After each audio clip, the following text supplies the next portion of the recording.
Yeah. Recording. Welcome to Hegel on the Beach. Different surroundings, okay? Like, more comfortable, and I've got a cup of tea. Faith and pure insight or enlightenment. Okay, so faith is the origin in modern human thought that God doesn't exist. So the faith, the particular type of faith we're talking about, is the faith of the Protestant Reformation. So sola fide is the most important aspect of the theology of Protestantism, of Martin Luther in particular. It's actually called justificatio sola fide, and that means justification by faith alone. It is this aspect of Lutheran theology that distinguishes Protestantism from Catholicism and other doctrines of the Eastern or Orthodox churches. So God's pardon for sinners, this is what it's about. His pardon is bestowed through faith alone. Faith as opposed to doing good works or receiving the sacraments, the communion, and that constitutes the meaning of life for Lutherans. Okay, so faith isn't a claim about the existence of God, it's a claim about me. It's how much I believe in God. So it's a claim about my own certainty of God's existence. So I'm so certain of God's existence that I'll put my hand in the fire and hold it there while I'm burned at the stake for my faith. Thomas Cranmer did that. So Thomas Cranmer was Archbishop of Canterbury during Henry VIII's reign. So he helped Henry get a divorce from Catherine of Aragon. But when Mary, the Catholic fundamentalist, took over, he was made to recant his Protestant heresy because his life was at stake. So he recanted. So Protestant heresy, so his faith wavered. And he signed a document saying that he would submit to the authority of the Pope. And that was what the Reformation was all about. The Reformation was, don't take the word of the Pope on religious matters. So while he was on the bonfire, and as the flames started to rise around him, he put the wicked hand, I think it was his right hand, that had signed the recantation, he put it into the fire to burn it first. And he kept it there. So that kind of faith, I submit, and it's strange as it seems, has nothing to do with the existence of a deity. That's everything to do with the absolute certainty of the individual who does it. So nobody told Cranmer to do it, okay, or to burn for God, because he was not a fanatic, by the way. He was a scholar. He was a really clever guy. So he's one of the most intelligent people of his age, probably. So this wasn't the act of a fanatic, but an act of thoughtful, personal defiance. And it was the ultimate assertion of the self. It's a declaration of who am I, who I am. The faith of the I, the faith of the individual of the Protestant Reformation means I'm not taking the word of a priest, or the Pope on trust. I've got to be convinced myself. And that's what Cranmer did. That conviction came from Cranmer. It didn't come from God. So God doesn't give you conviction. It's a personal choice. I mean, although the word choice, it's not strong enough, is it really? Personal choice. In this case, it's not tea over coffee. It's the stronger sense of like the faith and conviction after inner deliberation. So this sort of inner deliberation, or like your headspace would call it today, of not accepting the authority of someone else, that's the dawn of the modern self. And I used to assume that the religious faith of a Thomas Cranmer and the works of the Enlightenment philosophers, I thought they'd be miles apart. But in this section of the book, Hegel says no. The Enlightenment, Descartes, Locke, Hume, and all these great thinkers, they make a very similar claim. So that truth ultimately depends upon this internal personal space, the self, and not some outside authority. So what faith and enlightenment both agree on is the importance of the individual subject. So let's look at this link between the two seeming opposites. So faith and enlightenment, and put it in a specific time and place. So I'm going to concretize it. You like concrete? I like concrete. Lots of concrete here. But nice concrete, nice white concrete. So the French absolute monarchy of Louis XIV. That's how concrete it's going to get. If we look at a famous Hegelian phrase, the ethical life of the period, the morals, how people understood right and wrong, okay? So, the court of Louis the Sun King, it was the most public arena in the world. The news, as we understand it, it's a modern creation, and it didn't exist. Instead, there was the court, and there was the person of Louis in France. He was God's representative on earth. His power was absolute, and he was answerable to no one but God. So the values and ethics of the court were the values of France and everybody else. His court was expensive. His court was also performance. Ethical life was performative. I didn't know this until recently, but Louis himself was a successful performer. Incredibly, he performed 80 roles in 40 major ballets. This level of experience approaches the career of a professional ballet dancer. Staggering fact, isn't it, really? So he's not just dancing for the sake of it, that's what it's about, performativity. So, I mean, Louis would have once Strictly Come Dancing, hands down. I mean, he would have been your guest star, and he's better than all the other dancers put together. This outward show of display, excuse me, that was truth. Now, the rise of the capitalist economy, the accumulation of personal wealth by merchants, at the same time, the ruination of the French nobility, they were opposed to all trade. The French nobles were like the feudal nobles. I hate money, it's disgusting. But at the same time, they wanted it. And the court was where they could display their love for the king through jewellery and through gifts and through benevolence with artists and so on, okay? Now but entrepreneurship made them feel sick, having to go out and work and do something. So they were dependent on Louis as a source of income. They had to suck up to him and also perform for him. My Lord Louis, you're so graceful, your ballet is... I mean, he might have been a terrible dancer. I don't think he was. It might have been, Louis, your ballet sucks. But they weren't saying that. Everything was performance, everything was outwards, everything was show. And this trend accentuated the moral worth of money, if that makes sense. And it supported this performative outward display of wealth. Excuse me. Excuse me. Where wealth enters the equation, hypocrisy can't be far behind. So the absolute monarch, with its open hypocrisy and its flattery that dominated society and its values, to be a person of substance was to lie and to cheat, to perform. Add in also the pursuit of wealth, not by working, but by flattering the king to subsidize you. That's what mattered. I mean, like a Dumb and Dumber, with a doorman he goes back and he says to him, dumb or dumber, oh, you're looking great today, when they're wearing those pig tuxedos and so on. So that's what the court was. It was the greatest show on earth. And who, looking on from the outside, and in many cases even from the inside, could fail to be alienated by that level of hypocrisy? Faith-based religion was almost bound to emerge in opposition to this court ritual. People recoiled from these openly ridiculous court performances. Faith also recoiled from the artificial world of these surface appearances. So it's a bit like Stoicism, which we looked at in 15 and 16 videos. Go back. Faith advocated a retreat into the inner space as a protection against hypocrisy. Vanity, this outward appearance of wealth that constituted public life.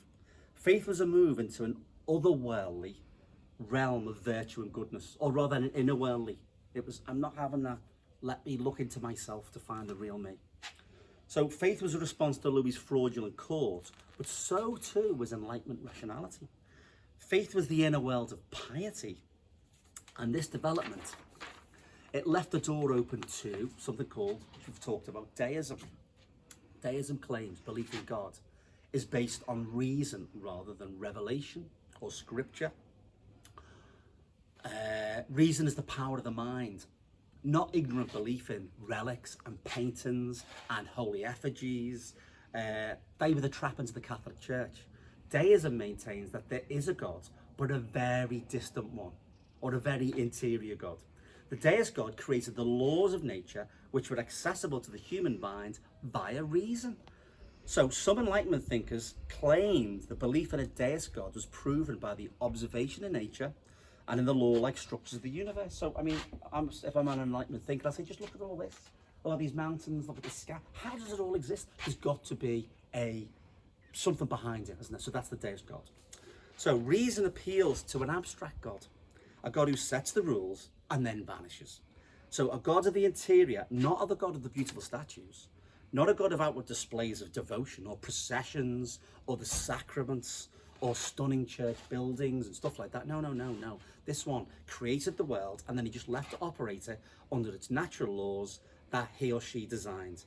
God writes the equations of the universe and then lets it unfold. Now, there are lots of problems with this, of course. For example, how does evil get in there in a perfectly designed system? Where'd you get evil people from? Okay, so that's not for here. We don't talk about that. Anyway, faith, this world of the inner consciousness or interiority, is my faith, as I said, mine. So the God of faith retreats from this world into something untouchable beyond this world. So because this world, the world of Louis, is lying, it's hypocritical, there must be something in moral value that we could hang on to, and something that can't exist in the court, and something, it can't exist in the spectacle of materiality of the Catholic Church, because the Church is just as much about display as the Catholic court, because Louis is a Catholic monarch, so they're all related. These effigies, Louis, ballet dancing, it's all the same. Who believes in that? Let's retreat. Okay, so faith argues that the world of earthly religion, or rather I should say officially sanctioned religion, that is the problem. So it holds that faith holds the church had become a home for hypocrisy. The papacy was evil. The priests were liars. They were deceiving people. Just as the Enlightenment maintained. So Enlightenment and faith, they shared an enemy. The Enlightenment sees all belief in God as like a projection of a human face onto nature. Anthropomorphism, it's called, that becomes a problem. The problem with that approach is, if everything is a projection, like these effigies and stuff like that, and beautiful statues, if it's all a projection, it's just pieces of wood. The problem with that is that we humans, we see through two eyes and not with the 8 eyes of a spider. So in a sense, the fact that we see at all, in fact, using colour vision, as opposed to, we don't see like bats, like with sonar vision, or infrared, or we don't see using another particular sense. We see with like colour sense, or black and white, for example, cats see in black and white. But we see in colour, so we have a different perception of the world. So to a certain extent, we're bound to anthropomorphize. Thomas Nagel, Nagel, he wrote this famous essay, What is it like to be a bat? And he said that we can't know what it's like to be a bat. So it's an impossibility, this thing of being able to jump outside your humanity, jump outside your senses. The fact that we've got human bodies means we've got human limitations. And it means we can't become perspective-free, all-seeing gods. It's not possible. Speech, for example, is a human property. To communicate at all is to, in a sense, anthropomorphize. Writing's the same. We can't escape from this humanity. And, we've got to project at least a little bit. Anyway, cup of tea. For the Enlightenment, religion was a con. Official religion was a con. The Enlightenment thought it did away with illusions, the illusions of religion, because it boiled everything down to maths and material substances. But if that's the case, then we aren't really left with much, are we? I mean, if everything is Woody Allen's sister in a film, I've forgotten the name of it, I think it's Deconstructing Harry, she said, for him, everything is just pussy and physics, right?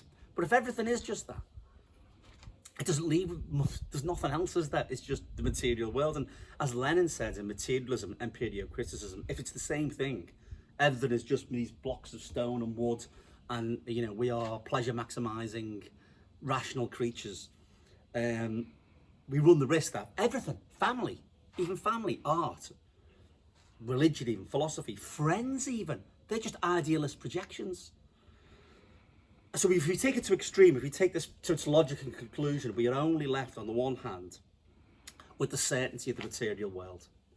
On the other hand, so we've got that, we've got concrete and I think therefore I am. That's the what's his name? That's Descartes. So we're only left with the certainty of me and the certainty of this block of wood because it's material. By the way, it's not material. It's probably millions of particles interacting. But even that's for another time. Anyway, back to rat reduction, it pushes the Enlightenment, though, this is what it did in France, in terms of the revolution, hard, cold skepticism. And not in relation just to religious symbols like crucifixes and statues, but actually eventually to almost everything in the world. including, by the way, I mean, not in the French Revolution, but even things like Barbie and Father Christmas and Disney characters. So you'd end up ditching Barbie and Mickey Mouse, and you'd end up with it's grim up north, you know, northern reality. Like Saturday night and Sunday morning, you know, the protest of angry young men against the system set up by old people. So skepticism was therefore a consequence of the Enlightenment. And the kind of, by the way, conspiracy theory that we see today as well, that is a kind of, it's not anti-Enlightenment at all. It's actually extremely modern.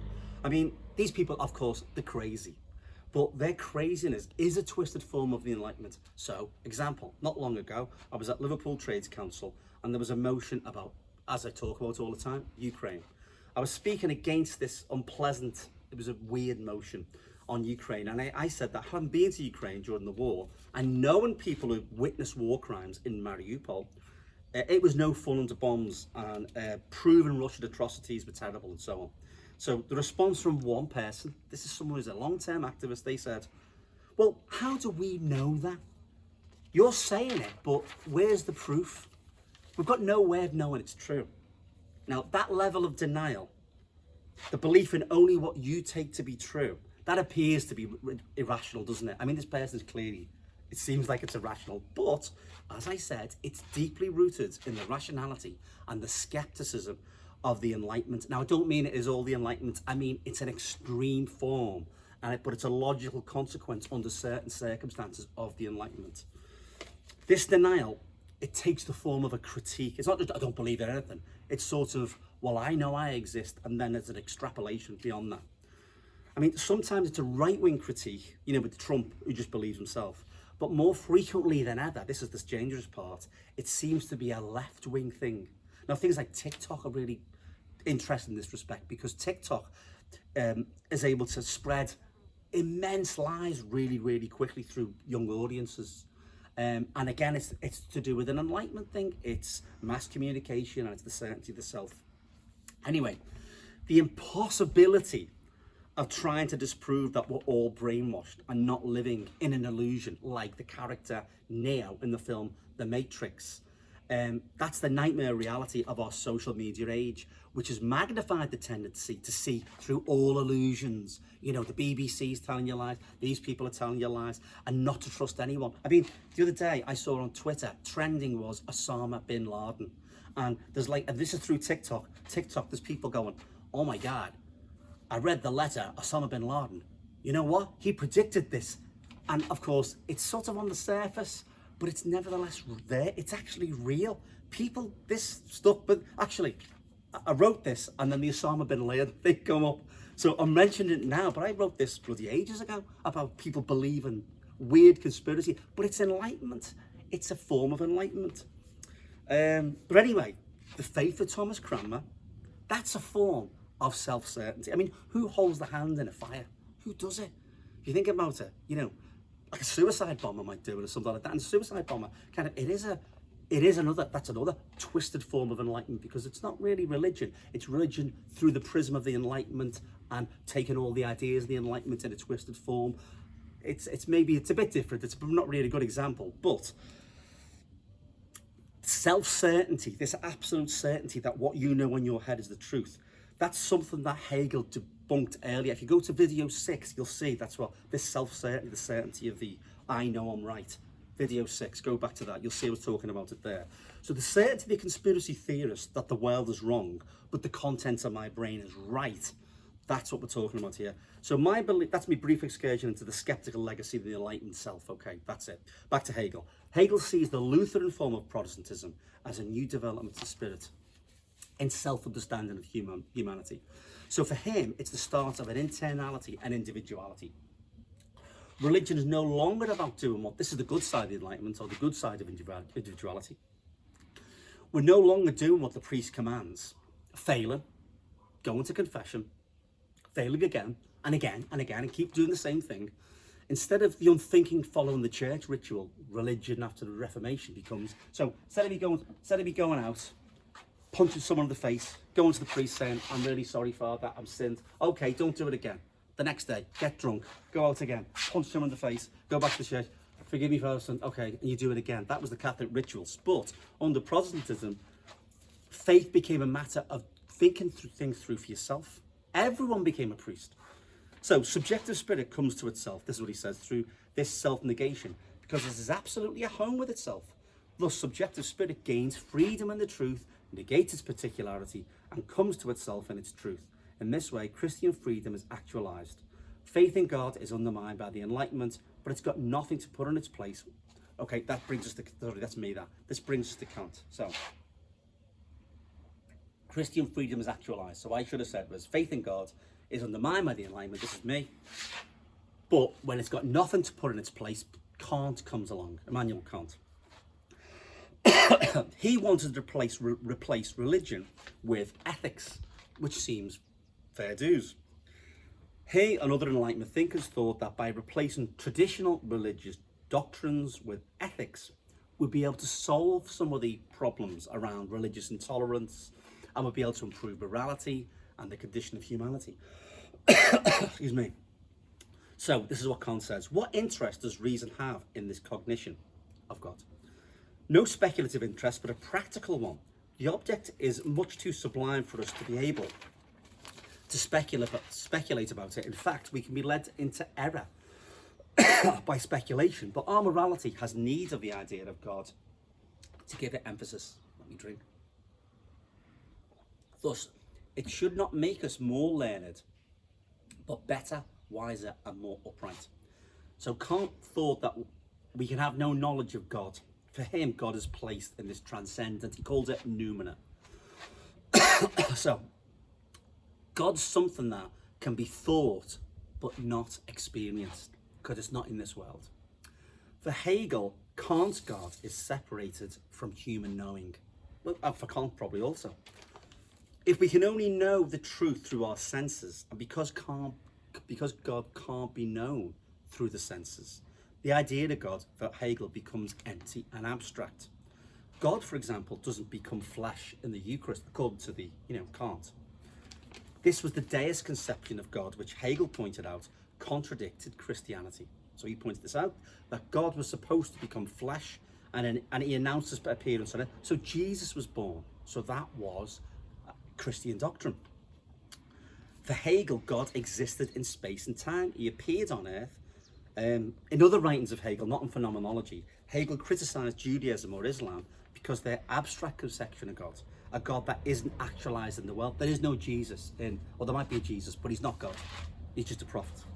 So another of Kant's religious beliefs that I think we should briefly mention it because it's a bit crazy, Hegel criticized, was Kant's conception of immortality. Because Kant thought that we can never achieve our goal of fully ethical moral behavior in this world, which is real, we need to be immortal, okay? Because we're always tempted to do bad stuff. So the aim of the ethical person is to act in harmony with the good. That's Kant, which is fair enough. And not in accordance with our natural desires. My natural desires, I want to punch you in the face. No, I need to do the right thing. Okay, that's Kant. But because we live in the real world of the senses, I really want to punch you in the face. Because you know what, you've insulted me, you've been insulting, I really want to smash you in the face, right, okay? But because we live in the real world, we can never get to the sense of moral perfection. So for Kant, therefore, there must be some other world beyond this one where we can complete this moral development. This is what he says. This infinite progress is possible only under the presupposition of an infinitely enduring existence and personality of the same rational being. This is called the immortality of the soul. So for Kant, the possibility of ethical life is premised on immortality. I can't do it in this world, I'll finish the project in the next. One final point, the idea of an inner voice or an impulse, the idea of finding the truth within us, but not in the cold intellect, not in the Kantian way, which is, or the Descartes, I'm thinking, maths, physics, but there was another way to explore this inner world, okay, to find the truth. That was the idea of the underlying idea of romanticism. German romanticism in particular. So not just German, but other forms of romanticism. By that, what I mean is that feelings took the form of an appeal to nature. Say, for example, poetry or painting. Humanity was part of a natural order, like a providential order, an order set up by God, yeah? And we need to be in harmony with that order. So that's a bit like deism, you know, where God sets off the world and so on. We've been talking about. But like reason, you know, God setting off the world, it makes it a cold place, okay? It cuts that kind of reason, it cuts us off from it cuts the human off from the world, yeah? We become outsiders in the universe. So nature was seen, according to the Romantics, as a source of goodness. Yeah. So we had to discover or rediscover these natural impulses within us, according to the Romantics. Okay, that's a separate one. I've said that for the third time. So that's a separate. So okay, that's it for me from this beautiful landscape and Romanticism and faith and enlightenment. Okay, I'll see you later.